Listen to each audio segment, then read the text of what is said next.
नमस्कार बच्चों, आज हम पढ़ेंगे कक्षा 9 का विषय हिंदी। पाठ है आपका उपभोक्ता की संस्कृति कि उपभोक्तावाद क्या है, उसकी क्या संस्कृति है, उसके बारे में। तो ये किसने लिखा था? श्यामचरण दुबे ने। इसके लेखक कौन थे? श्यामाचरण दुबे। श्यामाचरण दुबे का जन्म सन 1922 में मध्य प्रदेश के बुंदेलखंड क्षेत्र में हुआ था। अब इनका जन्म कहाँ हुआ था बेटा? 1922 में मध्य प्रदेश के बुंदेलखंड में। उन्होंने नागपुर विश्वविद्यालय से मानव विज्ञान के अंदर, कौन से बेटा? मानवों के विज्ञान के अंदर पीएचडी की उपाधि प्राप्त की थी। वे भारत के अग्रणी समाज वैज्ञानिक थे। कैसे थे? बहुत अच्छे वैज्ञानिक थे। उनका देहांत 1996 में हुआ था।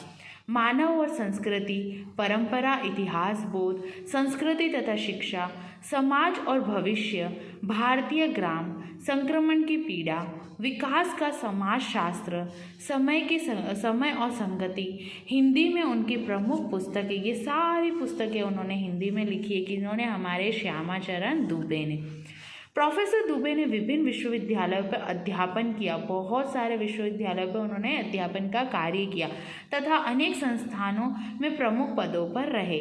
जीवन, समाज और संस्कृति के ज्वलंत विषयों पर उनके विश्लेषण एवं संस्थाएं उल्लेखनीय हैं।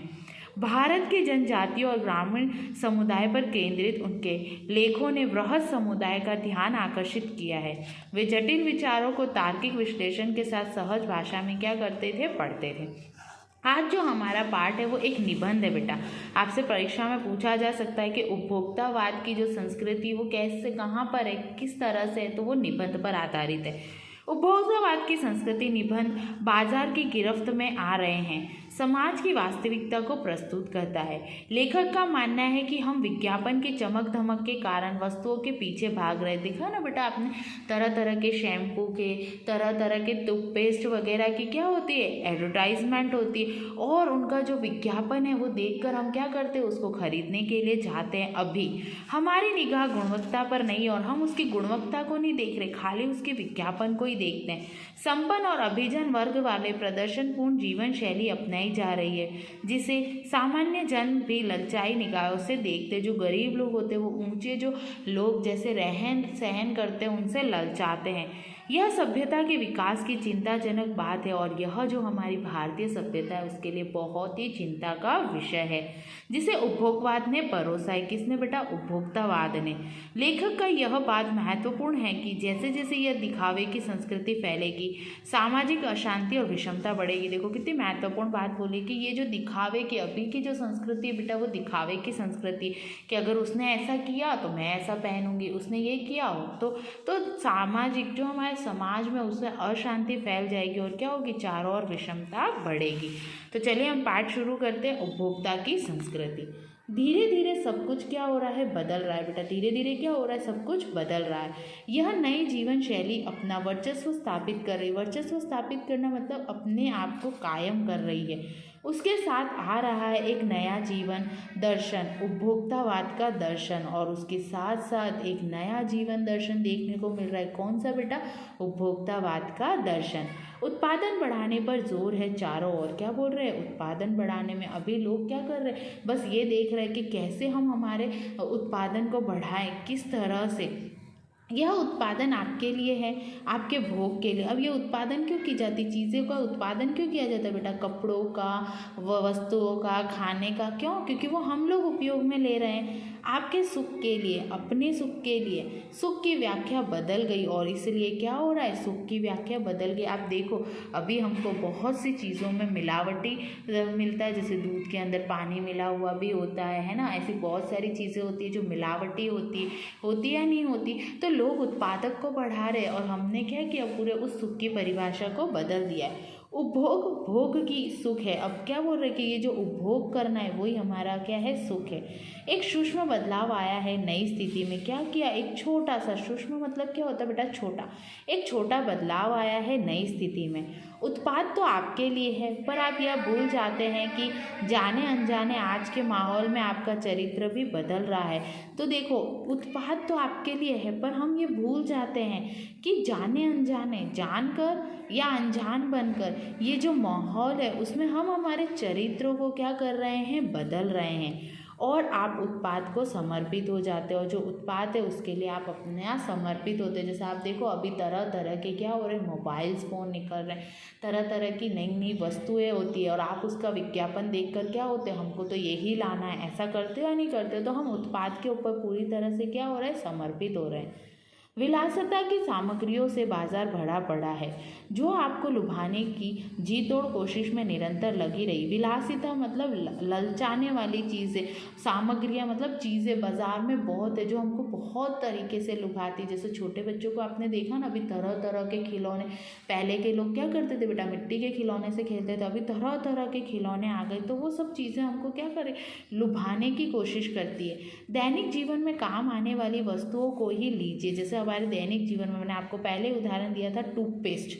यह दांतों को मोती जैसा चमकीला ना बनाता है, यह मुंह की दुर्गंध हटाता है, यह मसूड़ों को मजबूत करता है, यह पूर्ण सुरक्षा देता है। ऐसी आपने एडवर्टाइजमेंट देखी बेटा, क्लोजअप की, कोलगेट की, तरह तरह के टूथपेस्ट की क्या होती है बेटा, यहाँ पर इस तरह से एडवर्टाइजमेंट होती है कि भाई आपके इससे दांत मजबूत होते हैं, चमकीले होते हैं। किसी पेस्ट का मैजिक फॉर्मूला है, बोले सबका अपना अपना कैसा है, मैजिक फॉर्मूला है, सब करके जो 3-4 पेस्ट अलग अलग करते हैं। कोई बबूल या नीम के गुणों से भरपूर है। अब ये क्या बोल रहे, कोई तो बबूल और नीम का ही बना होता है, कोई ऋषि मुनियों द्वारा स्वीकृत मान्य वनस्पति और खनिज तत्वों के मिश्रण से बना हो। जो चाहे चुन लीजिए। यदि पेस्ट अच्छा है तो ब्रश भी अच्छा होगा। देखो अगर पेस्ट अच्छा है तो ब्रश भी अच्छा होगा। टूथपेस्ट आप यूज़ करते हो, अगर वो अच्छा होगा तो ब्रश भले किसी भी क्वालिटी का होगा, वो अपने आप ही अच्छा होगा। आकार, रंग, बनावट, पहुंच और सफाई की क्षमता में अलग अलग एक से बढ़कर एक। अब सब बोलते हैं ना कि भाई कोलगेट का ब्रश यूज़ करो, है ना, ओरल का ब्रश यूज़ करो, लेकिन हमको आकार, रंग और बनावट नहीं देखनी, हमको उसकी गुणवत्ता देखनी कि वो हमारे दांतों को साफ कर रहे हैं या नहीं।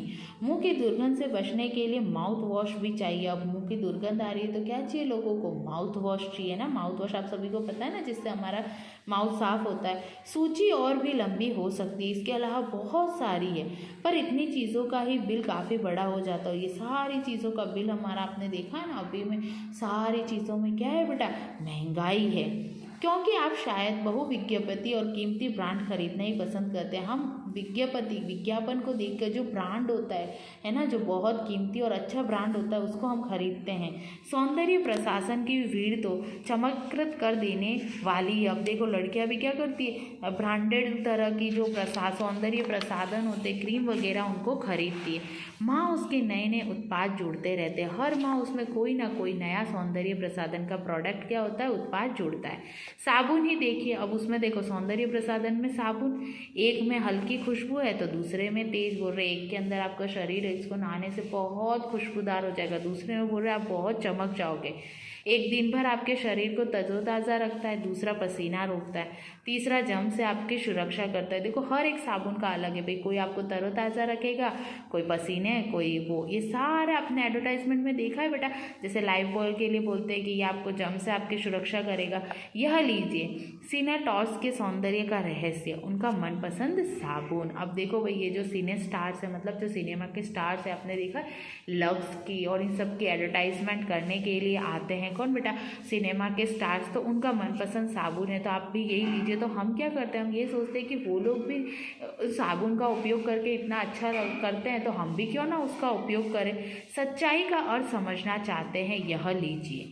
शरीर को पवित्र रखना चाहते हैं तो बोले अगर सच में आप करना चाहते हैं तो सिने स्टार का यूज़ कीजिए। शरीर को पवित्र रखना चाहते हैं तो इस साबुन का उपयोग कीजिए। या लीजिए शुद्ध गंगा जल से बनी साबुन। क्या कोई शुद्ध गंगा जल से साबुन बनी होती है? नहीं बेटा।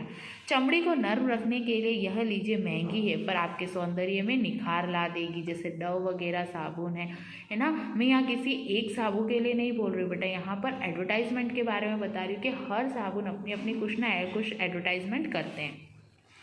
संभ्रांत महिलाओं की ड्रेसिंग टेबल पर 30-30 हज़ार की सौंदर्य सामग्री होना तो मामूली बात है। देखो बेटा, संभ्रांत मतलब जो बहुत ज़्यादा है ना इन सब प्रसाधनों से है ना भ्रमित हुई होती है, उनके टेबल पे, ड्रेसिंग टेबल पे कितने कितने बेटा 30-30 हज़ार की सामग्री होती है। पेरिस से परफ्यूम मंगाया, इतना ही और खर्च हो जाएगा। देखो बेटा, पेरिस से परफ्यूम मंगाती है, प्रतिष्ठा चिन्ह देखते हैं, समाज में अपनी हैसियत को जताने के लिए। मतलब क्या कर रहे बेटा, दिखावे की ज़िंदगी के लिए लोग अभी क्या कर रहे, उपभोक्तावाद के पीछे बहुत दौड़ रहे हैं। पुरुष भी इस दौड़ में पीछे नहीं है। पहले उनका काम साबुन से और तेल से चल जाता था। आफ्टर शेव और कॉलोन बाद में आए। देखो आफ्टर शेव और ये जो कॉलोन थे तो बाद में आए, पहले साबुन और तेल से ही बेटा वो दाढ़ी करते थे। अब तो इस सूची में दर्जनों दर्जन चीज़ें और जुड़ गई है। छोड़िए इन सामग्री को, अब इन सामग्री को छोड़िए। वस्तु और परिधान, तो परिधान बेटा होता है कपड़े। दुनिया में आए, जगह जगह बुटीक खुल गए। देखा ना आपने, पहले ना टेलर कपड़े सिलता था, अब बुटीक यहाँ पर आ गए हैं। नए नए डिज़ाइन के परिधान बाजार में आए कपड़े। ये ट्रेंडी है और महंगे भी है, उसका ट्रेंड है। ट्रेंड आपने देखा ना, अभी आपने देखा होगा जिस तरह के कपड़े एक बार मार्केट में आता है तो उसका ट्रेंड चलता है, सभी उसको खरीदना चाहते हैं। पिछले वर्ष के फैशन इस वर्ष शर्म की बात है। हम क्या करते हैं, जो पिछले महीने कपड़े खरीदते या पिछले वर्ष जो खरीदते हैं वैसा दूसरा नहीं खरीदते। लोग क्या बोलते हैं, ये तो फैशन बहुत पुराना हो गया, अभी लोग ऐसा बोलते हैं। घड़ी पहले समय दिखाती थी, उससे यदि यही काम लेना तो 400-500 में मिल जाएगी। देखो घड़ी से हम क्या देखते हैं, समय, तो पहले वो कितने में मिलती थी बेटा, 400-500 में। हैसियत जताने के लिए आप 50-60 हज़ार से लाख 1.5 लाख की घड़ी भी ले सकते हो। और हमको क्या है, दिखावे की ज़िंदगी में लोग अभी क्या कर रहे हैं बेटा, लाख 1.5 लाख रुपयों की घड़ी खरीद रहे हैं। संगीत की समझ हो या नहीं, कीमती म्यूज़िक सिस्टम ले लेते हैं ना, डीजे सिस्टम ले लेते हैं। क्यों? क्योंकि दिखावे की ज़िंदगी जीने के लिए। कोई बात नहीं यदि आप उसे ठीक तरह चला भी सके। कंप्यूटर काम के लिए हो तो खरीद ही जाते हैं, महज दिखावे के लिए खरीदने वालों की संख्या भी कम नहीं है। कंप्यूटर भी लोग क्या करते हैं, आज लैपटॉप कंप्यूटर खाली दिखावे के लिए खरीदते हैं। खाने के लिए 5 सितारा होटल, बेटा 5 सितारा मतलब 5 स्टार जो होटल्स होती है उसमें जाते हैं दिखावे के लिए। वहाँ तो अब विवाह भी होने लगे उन 5 स्टार होटल्स के अंदर। बेटा क्या हो रहे हैं, अब विवाह मतलब शादियाँ भी होती है। बीमार पड़ने पर 5 सितारा अस्पताल चाहिए। 5 स्टार क्या चाहिए बेटा, हॉस्पिटल्स भी होने चाहिए जहाँ पर सारी सुख सुविधाएं। सुख सुविधा और अच्छे इलाज के अतिरिक्त यह अनुभव काफ़ी समय तक चर्चा का विषय भी रहेगा। पढ़ाई के लिए 5 स्टार पब्लिक स्कूल चाहिए। सबको कैसे चाहिए, अच्छे से अच्छे स्कूल चाहिए। शीघ्र ही शायद कॉलेज और यूनिवर्सिटी भी बन जाए जो क्या हो, 5 स्टार हो।